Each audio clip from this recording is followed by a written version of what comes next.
Blog post that has so many parents buzzing this morning.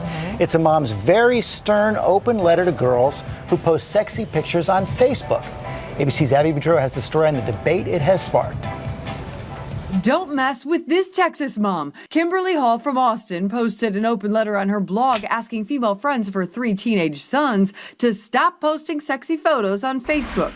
As she explains it, her family sat around the dining room table and looked through the summer social media photos. "Wow, you sure took a bunch of selfies in your skimpy PJs this summer," she wrote, warning if you post a sexual selfie or link to an inappropriate YouTube video, even once, it's curtains. There are no second chances with pics like that, ladies. We have a zero tolerance policy. The blog is sparking online debate. How much should parents manage their teens on social media? I don't think she's being reasonable. We all did stupid things when we were younger. You can't penalize other children who your child is involved with. It has to be your child's responsibility, or in turn your responsibility. What do you think about what this mom did?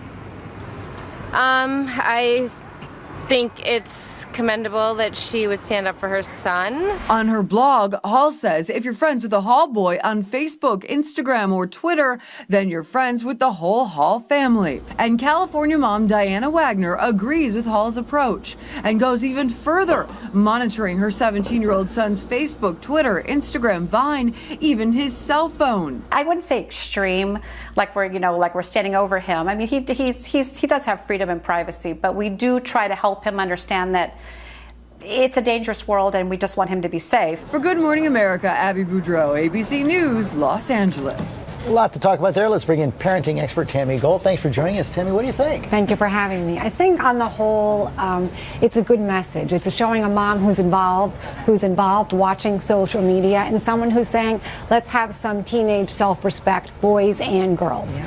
My problem is the developmental piece. The developmental age of a teenager is where they figure out who they are. Psychologically, it's called ego identity versus role confusion. Who am I and what I should do? And the goal of the parent is to guide them, not make the decisions for them. By blocking them, she's kind of stunting the developmental process. But protecting her boys, right?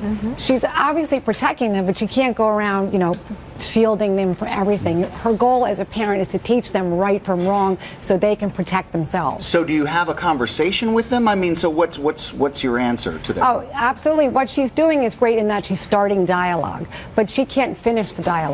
It's giving her views on what good judgment is, her views on what right is wrong, and then asking her boys what they think about it so they can make the decision together. So boil it down to like your top 3 suggestions of what parents should do here. The top 3 thing is be present, which is what she's doing, and talk all about these issues. They're all teachable moments. Number 2 is set expectations. A lot of times children make mistakes. They don't know what's expected of them. Teach them what your values are, what's okay for Twitter and Facebook, and what's allowable, and then hold them accountable for the expectations. That's the one. That's the one. We always agree on that. That's right. And I do think the policing thing is really important. Yes. Thank you. Such great tips.